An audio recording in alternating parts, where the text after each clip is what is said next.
So guys coming to question number 1। और यहाँ पे हमारे पास एक यूनिफॉर्म सेमी सर्कुलर डिस्क दिया गया है जिसका कि मास हमें m और रेडियस हमें r बताया गया है। अभी इसका मोमेंट ऑफ इनर्शिया पूछा जा रहा है about an axis passing through its centre of mass and perpendicular to its plane. तो कहने का मतलब है लेट अस से इस प्लेन के परपेंडिकुलर एक एक्सिस है और ये सेंटर ऑफ मास से होकर के पास करता है। इस एक्सिस के अबाउट हमें इस यूनिफॉर्म डिस्क का मोमेंट ऑफ इनर्शिया पूछा गया है। तो सबसे पहले हम लोग ये कहते हैं कि हम लोग इस डिस्क का, इस सेमी सर्कुलर डिस्क का जो मोमेंट ऑफ इनर्शिया है वो इसके सेंटर के अबाउट हम लोग पता कर लेते हैं। और हम लोग यहाँ पे एक एलिमेंट्री आर्क अज्यूम करेंगे, एक elementary semi circular arc assume कर रहे हैं जिसका रेडियस स्मॉल आर है और इसका थिकनेस जो है वो हमने डी आर मान लिया है। सो सबसे पहले हम लोग अपने एलिमेंट्री स्ट्रिप का मास लिखना चाहते हैं। So it will be d m is equal to, हमारे सेमी सर्कुलर डिस्क का टोटल मास m है और जो एरिया है वो है pi capital R square over 2। और हमारे एलिमेंट का, एलिमेंट्री स्ट्रिप का जो एरिया हो जाएगा that will be circumference which is pi r, चूँकि ये सेमी सर्कुलर आर्क है। So pi r into d r. और यहाँ से हम लोग ये भी कह सकते हैं कि जो हमारा एक्सिस है जो कि हमारे सेमी सर्कुलर डिस्क के सेंटर से होकर के पास करता है, इस एक्सिस से हमारे स्ट्रिप के हर एक पॉइंट का जो परपेंडिकुलर डिस्टेंस है वो स्मॉल आर ही रहने वाला है।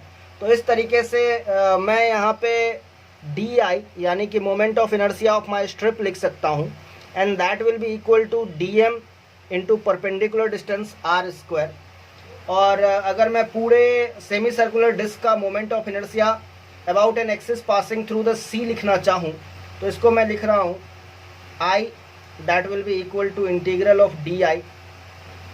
कैलकुलेट करते हैं, डी एम की वैल्यू मैं यहाँ से डाल रहा हूँ तो 2 ऊपर चला जाएगा। So I can write 2m by pi capital R square into pi small R D small are.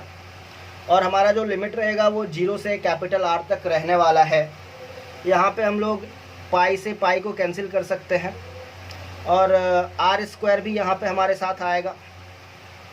तो 2m by are square constant है, इसको बाहर निकाल लेते हैं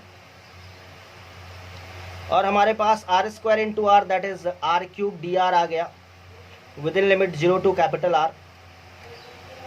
फर्दर इसको सॉल्व करते हैं तो 2m बाई आर स्क्वायर तो है ही, इंटीग्रेट होने के बाद ये चीज़ कैपिटल आर के पार 4/4 बन जाएगी। 2 2 जा 4 आ गया हमारे पास, आर स्क्वायर से आर के पार 4 गया तो यहाँ पे हमारे पास ये चीज़ आ गया एम आर स्क्वायर बाई 2। और यहाँ पे ध्यान देने वाली बात ये है कि हमारा जो कंप्लीट सर्कुलर डिस्क होता है उसका भी moment of inertia about its centre m r square by 2 ही रहता है। So that is a proof कि ऐसा कोई चेंज हमें देखने को नहीं मिला। लेकिन हमें moment of inertia about centre नहीं निकालना है, अबाउट सेंटर ऑफ मास निकालना है। हमें पता होता है कि सेंटर से सेंटर ऑफ मास का जो डिस्टेंस होता है in case of semi circular disc that is given by 4r by 3 pi. तो अभी हम लोग यहाँ पे पैरेलल एक्सिस थ्योरम यूज करेंगे और लिखेंगे कि हमारा जो moment of inertia about the centre of mass है plus M D square that will be moment of inertia about the centre C. ये पॉइंट मेरा सेंटर ऑफ मास है।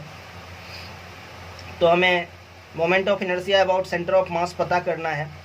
Moment of inertia about an axis passing through the centre यानी कि ये इस point के about हमें पता है कि ये एम आर स्क्वायर बाई 2 है माइनस m तो हमारा कैपिटल M हो जाएगा और d परपेंडिकुलर डिस्टेंस जो है सेंटर ऑफ मास से सेंटर का वो 4r बाई 3 पाई है।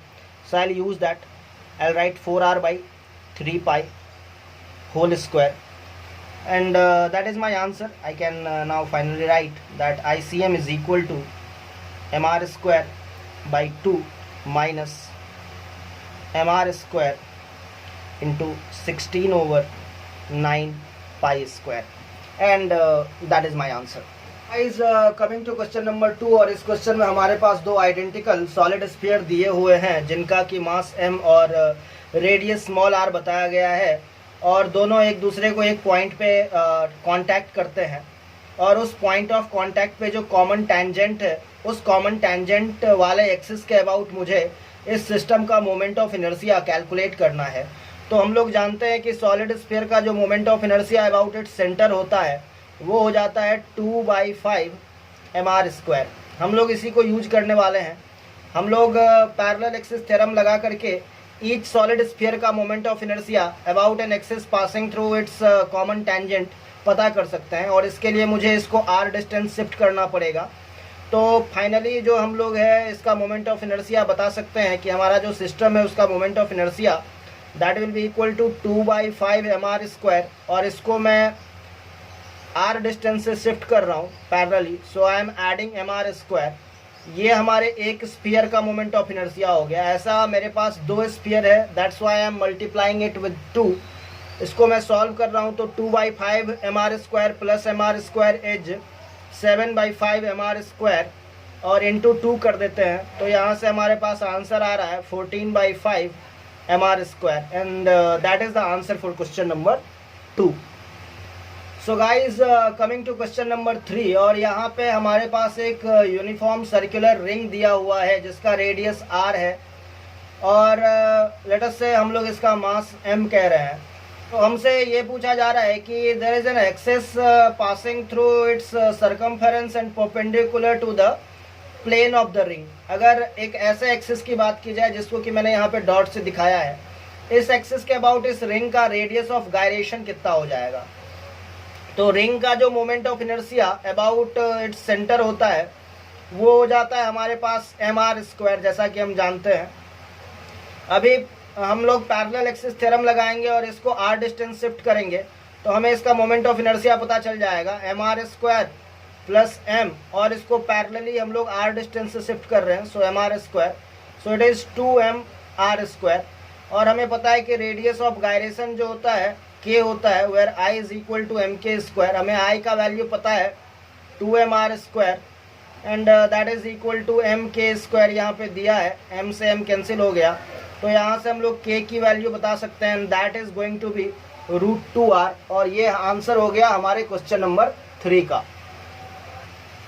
सो guys, coming to question number 4, और इस क्वेश्चन में हमारे पास एक ट्राइंगुलर प्लेट दिया हुआ है, और ये एक आइसोसेलेस ट्राइंगुलर प्लेट है जिसका कि बेस L है और अल्टीट्यूड भी L है, एंगल 45 ईच है। अभी एक एक्सिस ऑफ रोटेशन AB की बात की गई है, और इसके अबाउट हमारे प्लेट का मोमेंट ऑफ इनर्शिया हमसे पूछा जा रहा है। तो हम लोग सबसे पहले ये करते हैं कि AB से x डिस्टेंस पे यहाँ एक स्मॉल सा dx विड्थ का एक स्ट्रिप कंसिडर कर रहे हैं। So let us first calculate its mass. तो हम लोग बताएंगे कि हमारा जो मास पर यूनिट एरिया है हमारे प्लेट का, so just let us right मास पर यूनिट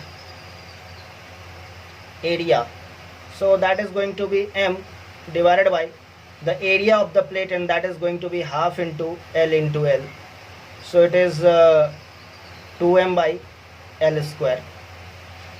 और अब हम लोग अपने स्ट्रिप के एरिया की बात कर लेते हैं। So area of the elementary strip और एरिया ऑफ एलिमेंट, तो ऑब्वियस सी बात है इसके लिए हमें ये लेंथ चाहिए, थिकनेस तो हमें dx पता है। Since this angle is 45 degree, this length is x, so obviously we can say that this length is also x। तो हम लोग बताएंगे कि एरिया ऑफ द एलिमेंट हमारा x इंटू dx हो गया है। और अब हम लोग बता सकते हैं dm, and dm is going to be 2m by L² into x dx। और परपेंडिकुलर डिस्टेंस जो है एक्सिस ऑफ रोटेशन AB से इस पूरे स्ट्रिप के लिए वो x ही है, इसीलिए हम लोग एलिमेंट्री स्ट्रिप का मोमेंट ऑफ इनर्शिया di बता सकते हैं about AB, and that is going to be 2m by L² x dx into x², जो कि परपेंडिकुलर डिस्टेंस का स्क्वायर हो गया। तो I लिखेंगे यहाँ से हम लोग इंटीग्रल di 2m/l² कांस्टेंट है, बाहर निकाल लेते हैं, and it is x³ dx, और लिमिट हो जाएगा 0 से l तक, and that is going to be 2m/l² into l के पावर 4/4, 2 2 जा 4, l² से l के पावर 4 कैंसिल होकर के l² हो गया, and we can write ml²/2 is the answer for the moment of inertia of this triangular plate about the axis AB. So guys, coming to question number 5, और यहाँ पे हमें एक थिन यूनिफॉर्म लेंथ L के rod के बारे में बताया गया है, जिसको कि हम लोगों ने बेंड कर दिया और एक सेमी सर्कुलर रिंग बनाया है, जिसका कि रेडियस हमें R दिया है और मास लेटर से M है, और हमसे पूछा जा रहा है कि इसका मोमेंट ऑफ इनर्शिया क्या होगा about an axis passing through A and the perpendicular to the plane of the semi circular ring. तो यहाँ पे हमें अगेन पैरेलल एक्सिस थ्योरम ही यूज करना है। हम लोग जानते हैं कि सेमी सर्कुलर रिंग का जो moment of inertia about the centre होता है that is given as mr²। अभी इसको हम लोग r डिस्टेंस से शिफ्ट कर देंगे तो a पॉइंट के अबाउट हमें मोमेंट ऑफ इनर्शिया मिल जाएगा। सो आई राइट mr² प्लस md², तो d यहाँ पे कैपिटल R ही है, so it is equal to 2mr², and that is the moment of inertia for this semi circular ring, and that was question number 5।